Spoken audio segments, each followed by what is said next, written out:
Ang lakas ng hangin ni Bagyong Christine. Kaya ayun, ilang araw tayo hindi nakapag-upload.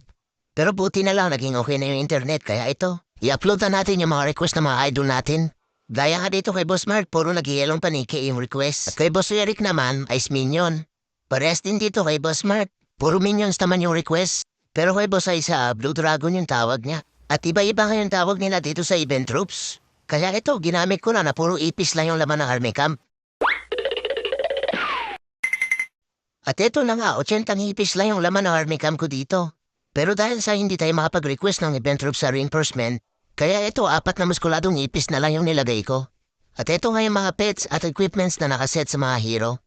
Kaya tara, panoorin natin kung paano makatrestart na puro ipis na yung laman ng army camp. At dito ko nga ginamit sa base ni Furkan. Dahil sa pinagsama-sama na naman niya yung mga ibang main defense. Kaya dito, pabor na pabor sa bulalakaw ni Tatang. Dahil ginamitan ko nga lang ng imbispel yung ibang defense. At yung poison tower na yung punteriya ng bulalakaw ni Tatang. Kaya ayun, tanggal agad sa bulalakaw ni Tatang yung mga defense na nakapalibot dun sa poison tower. Kaya dito nilapag ko na yung tupakin na Gwen para mahila na si Tatang. At dito ko nga plano na sila papasukin para mampatay na agad yung laman ng sisi. At para hindi sila iikot, kaya dito ko nilapag yung siege barracks. Bale naglapag lang muna ako ng spell na machana para madistract yung monolith. At ito nga lumabas na yung mga banday ni Furkan na puro maskuladong ipis din. Kaya sinabuyan ko na ng muriatic acid para mabilis mamatay. Habang yung web na BK, umikot na naman at iniwan yung tupakin na Queen sa gitna. Kaya naglapag na muna ako ng ilang pirasong ipis para matanggal yung monolith dahil hindi nga abot ng tupakin na Queen. Ang plano ko sana gamitin yung earthquake boots ni Abnoy na BK para abusan yung mga walls.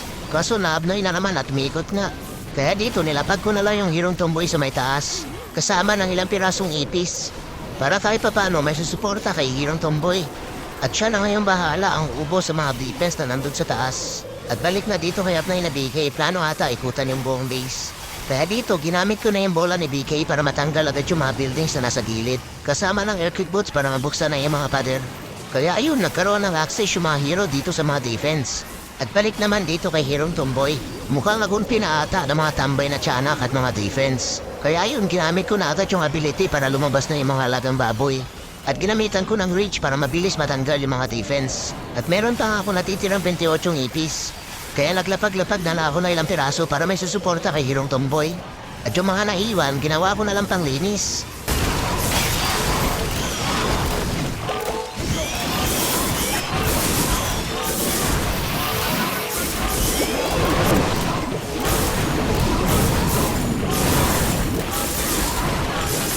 At ayun, na-trister na yung defense ni Furkan na puro ipis na yung laman ng army camp. Pero baka sa sunod, baygo na yung ilalagay na banday ni Furkan para hindi na matrister yung defense niya na mga ipis.